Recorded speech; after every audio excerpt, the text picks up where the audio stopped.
तो चलिए आज का पहला सवाल आपकी स्क्रीन पे विजिबल है और इसको हम लोग सॉल्व करेंगे अभी। सवाल है कि एक कोन है, उसकी ऊंचाई 42 सेंटीमीटर की है, डायामीटर 13 सेंटीमीटर का है। हमें बताना है कि इसका जो कर्व्ड सरफेस एरिया है कोन का, यानी वक्र पृष्ठीय क्षेत्रफल, ये कितना होगा।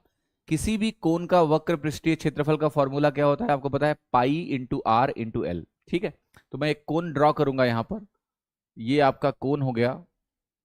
आपको पता है कोन का ये रेडियस होता है, ये हमारा हाइट होता है और ये हमारा एल होता है। तो ये आर हो गया, ये एच हो गया, ये एल हो गया। क्या क्या जानकारी हमें दी है, हमें ये हाइट दी है कि ये 42 मीटर है, लिख दिया 42।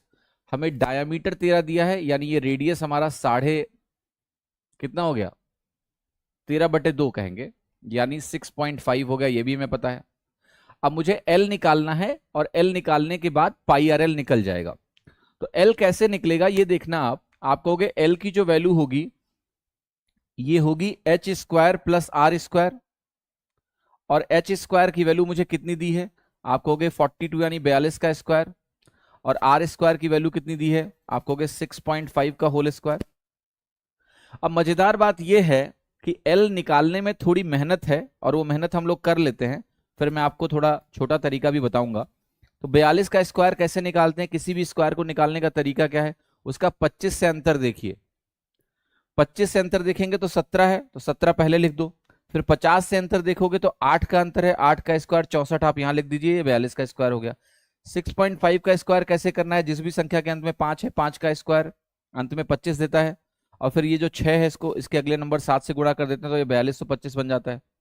अगर मैं इसका टोटल करूंगा तो इसकी टोटल वैल्यू कितनी आएगी, इसकी टोटल वैल्यू आएगी 10.25, यहां आ गया। और 42 को अगर आप जोड़ोगे तो 4 2 6 बनेगा, 6 4 10 बनेगा, और उसके बाद आपकी वैल्यू होगी 1806.25। अब मुझे इसका स्क्वायर रूट निकालना है, तो इसका स्क्वायर रूट कैसे निकालोगे। पहली बात तो ये भी पता है आपको कि ये परफेक्ट स्क्वायर है या नहीं है, नहीं मालूम, पहले से कैसे पता है। ठीक है, तो आप ये करोगे, पहले मान लो कि ये परफेक्ट स्क्वायर है, क्योंकि ये सवाल इस तरह से है तो एल की कोई फिक्स वैल्यू आनी चाहिए। तो अगर मैं मान लूं कि ये परफेक्ट स्क्वायर है तो मैं कहूंगा अंत में अगर 25 है तो बाहर क्या आएगा, 5 आएगा। अब इसके बाद ये जो चार संख्याएं हैं इसको देखना होता है हमें, और ये जो चार संख्याएं हैं इससे हम कैसे पता लगाएंगे कि शुरुआत में क्या आएगा, क्या लिखूं मैं यहां पर, ये थोड़ा सा चैलेंजिंग सवाल है, राइट। अब इससे इतनी आसानी से फिगर आउट नहीं हो रही है, ये चीज नहीं हो रही है। तो क्या कोई ट्रिपलेट है, क्योंकि इसका स्क्वायर रूट निकालना इतना आसान नहीं है। अगर आप परफेक्ट स्क्वायर मान लोगे और स्क्वायर रूट निकालने जाओगे तो भी मेहनत है, क्योंकि हमें देखना पड़ता है ना कि ये किन दो स्क्वायर्स के बीच में है। तो ये 42 से 43 के स्क्वायर के बीच में है, 1806 42 से 43 के स्क्वायर के बीच में आता है। ठीक, तो फिर आप कहोगे कि ये 42 यहां पर लिखेंगे हम। हाँ जी, समझ में आया कि नहीं, समझ में आया, कितने लोगों को मेरी बात समझ में आई। तो 42.5 का स्क्वायर आप इसको बोलोगे, लेकिन एक प्रॉब्लम यहां पर यह भी है कि आपने ये मान लिया है कि ये परफेक्ट स्क्वायर है, तो this is not the way. अब यही बात आती है कि थोड़ा सा कुछ स्मार्टली हमें चीजें करनी पड़ेंगी। तो इस ट्राइंगल को आप जरा बाहर बनाइए और ट्रिपलेट खोजने की कोशिश करिए। तो ट्रिपलेट खोजूंगा तो मैं कहूंगा इसको मैं 13 ही मान लेता हूं, 6.5 को 2 गुना कर लो 13, तो ये भी 2 गुना कर लिया तो ये 84 आ गया। अब 13 84 और 85 एक पाइथागोरियन ट्रिपलेट होते हैं, चैट में भी लोगों ने लिखा है, बिल्कुल सही लिखा है। तो वहां से आपको पता चलेगा कि ये पाइथागोरियन ट्रिपलेट है। और अगर मैं 13 की जगह 6.5 ले रहा हूं, मैं 84 की जगह 42 ले रहा हूं, तो ये जो 85 है मेरा, ये 42.5 के बराबर हो जाएगा। यहां से ये कंफर्म है कि इसकी वैल्यू 42.5 है, और इस तरीके से सवाल जल्दी होगा। तो यहां देखिए ट्रिपलेट का इस्तेमाल है। अगर 13 84 85 आपको नहीं मालूम है तो ये सवाल आपका बहुत समय बर्बाद करने की कोशिश करेगा। ठीक, अब मैं आता हूं, अब मैं इस पाई आर एल को सॉल्व करूंगा।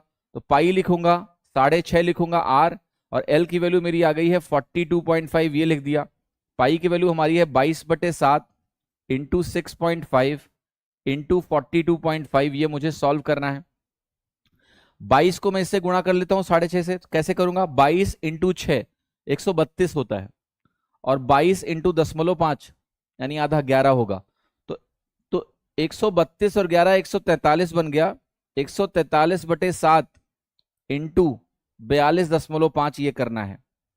अब आप कहोगे इसको कैसे सॉल्व करें, 7 से इसको काटने जाओगे तो बनेगा 7 छंग 42, 42 के बाद दशमलव लगाया तब भी 5 है, एक जीरो लगेगा, जीरो लगेगा तो 50 हो गया, फिर 7 सत्ते 49, लगभग ये वैल्यू हुई 6.07। अब 143 को 6 से गुणा कर लेते हैं, तो 6 तिरिक 18, 6 चौके 24, 1 25, 6 के नम 6 2 8, 858 हो गया।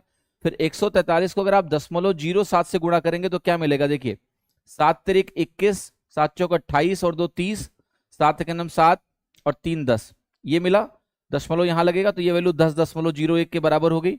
ओवरऑल वैल्यू आ गई 868.01, यानी आंसर मेरा क्या हो गया, ए।